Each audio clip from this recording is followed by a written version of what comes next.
Sorry. And because of that, and he was German, and he wasn't in his country, in Australia, they put him in an internment camp.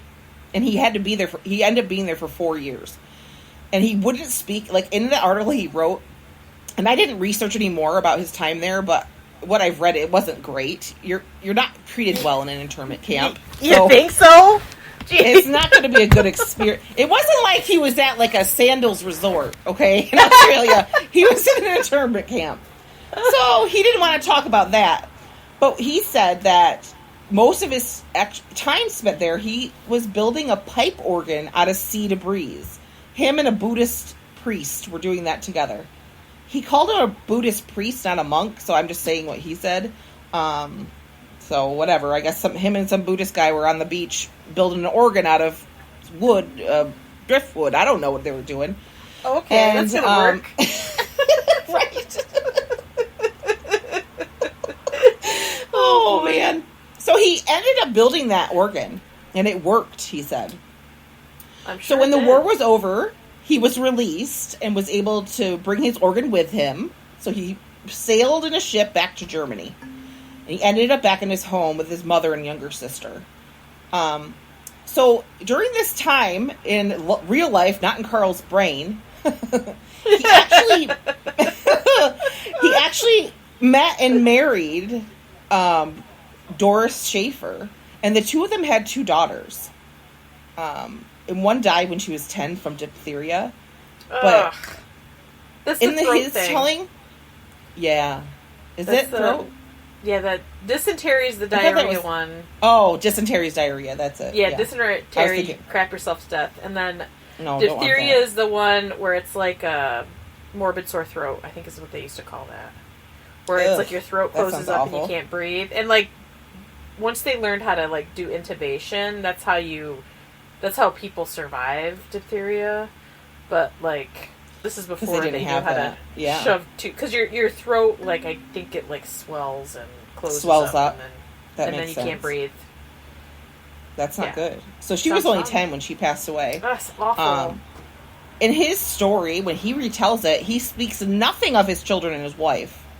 At all. Not says a word about it, that having them existed. But he did marry her.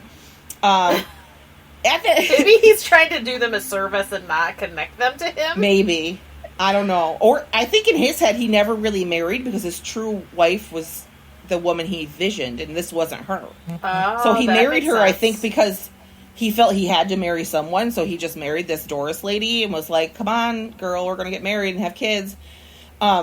Because Germany was had been defeated in World War One and things have happened, so he decided we need to get out of Germany. His mother encouraged him to leave, so he immigrated to the U.S. in 1926 because his sister had already gone.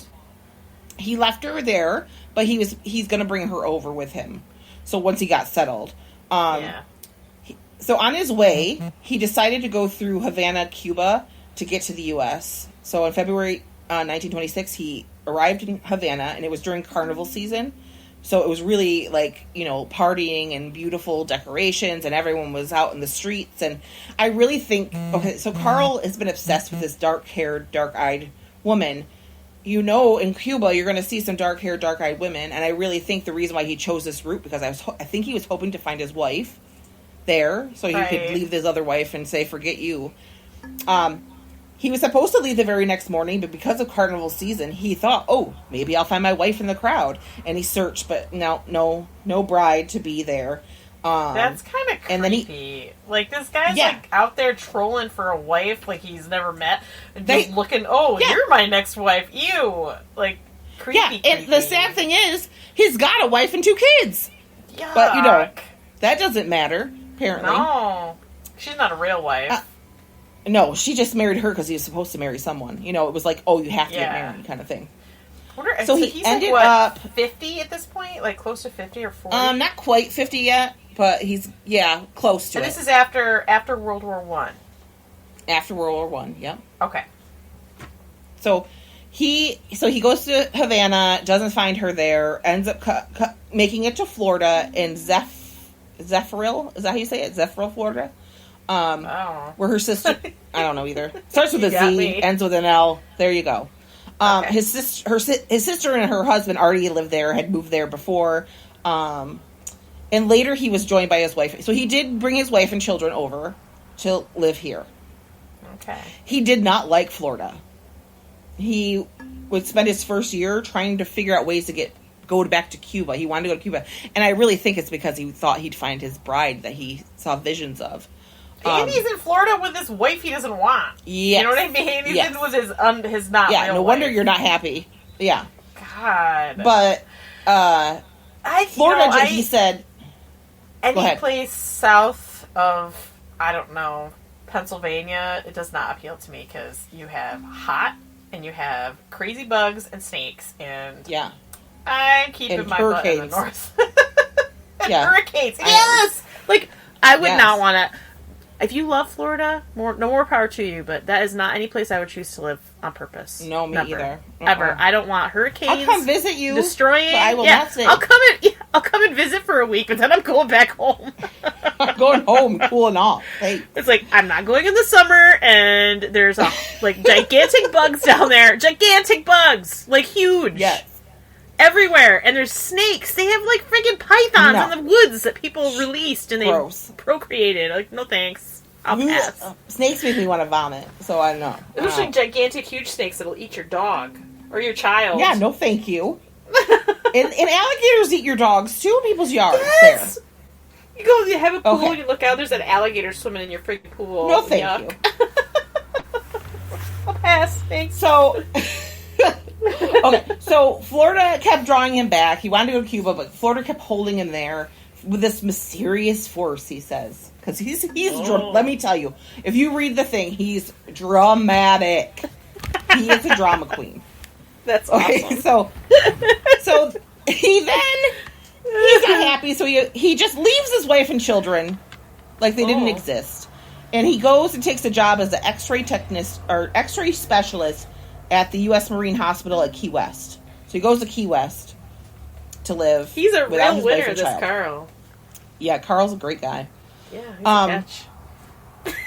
So he's working there. It was probably, I don't know, with a year of being there. So he had been working and living in Key West for maybe 3-ish years. And this is when he met Maria Elena Milagro de Hoyos. And sorry if I butchered that, but it's beautiful. Milagro? And it just comes off the tongue, and I just love it. And she went by Elena. She was a local Cuban American who was brought into the hospital by her mother. And Elena was beautiful. And she was known. People knew of her because she was beautiful. And when he looked up and saw her face, he saw the face of his bride. Yes, of course. Now, mind you, beautiful Elena was 20 years old. Oh. Carl was 50. Ew. I don't think Elena was looking at Carl like, oh, you're something, I want to marry you. Elena wasn't about that. Actually, Elena had Mrs. in front of her name. She was a married woman. Unfortunately, her husband abandoned her because she had a miscarriage. He's a real winner, too. Oh, yeah, for sure. So, I'm sorry, Carl. If she knew that you left your wife just because you're a dog, yeah. I don't think she would want anything to do with you, buddy. No. She wouldn't want anything to do with you either. During his x-rays and stuff, he discovered that she had tuberculosis, which was not a curable thing at the time. But Carl loved her the minute he saw her, and he swore he would save her. He would make her different herbal medicines. Now, listen, people claim that Carl wasn't even... Yeah, exactly. Carl's not a doctor. He claimed he was a doctor. He was not a doctor. Even if he had a medical degree, he wasn't a doctor. No one called him Dr. Carl. No, they just call him Carl.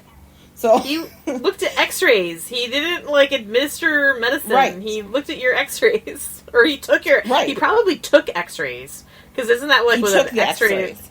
Probably. He wasn't even the person that looked at them and said what was wrong. He just slapped you down and said, stand here and turn your leg this way and, Right. Hold your breath. So people said, Carl, everyone that knew Carl, they were like, he's a real weirdo. He's a weird guy, but he's really kind of intelligent. And he comes and does his job, so we keep him.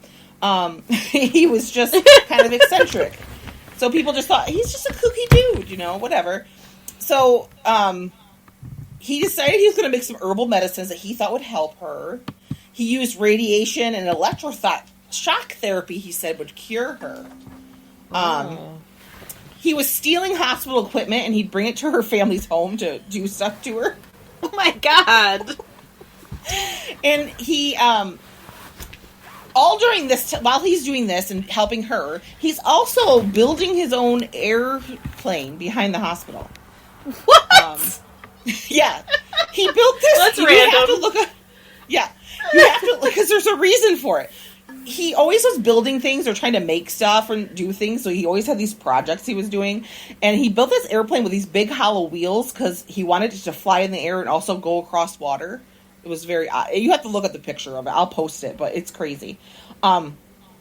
He said when he was building it, his thought was that once she was cured, he would take them both into the air and fly them to an island in the South Sea to spend their honeymoon. And he named the airplane Contessa Elena because he was a self-proclaimed count in his head. So she would be a Contessa, of course.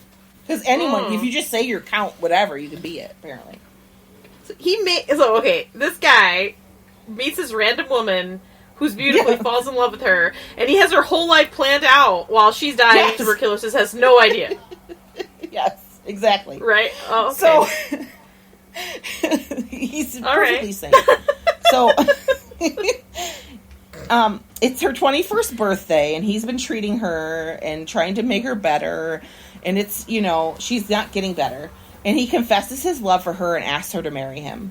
And he says that her mother would not allow him to marry her because he was not Cuban. And, listen here, brother, she's married already. You can't marry her. And other things I've read said that Elena was not having that. Like, she wasn't interested in him in that way. She appreciated him wanting to help her, but she was not interested she wasn't in love with him, obviously. He would lavish her from then on out with gifts, expensive jewelry, and do weird, treatments on her. And her family would start to argue. We're starting to get annoyed. Like, okay, dude, you're creeping us out. You keep coming around with all these presents, and you want to marry my sick daughter, and you keep on making her weird things. We're getting a second opinion. So they would try to take her to different doctors. He would get mad and always end up back. And I think a lot of it was money motivated. The family was going through a hard time financially. They didn't have a lot of money. They were poor. And I think he lured them with money and took advantage of their situation to be a creep, basically. He's a creep. So, totally a creep. Nothing was helping Elena, obviously. She has tuberculosis. Electroshock therapy is not going to cure you. Radiation's not going to cure you. That's not what's going to cure you. And whatever he was mixing up. It's going to help kill you a little quicker, probably. Yeah, right. And sadly, Elena died October 25th, 1931. So, what did I say? When she walked in, he met her in 1930. So, in a year's time, he spent with the family and her.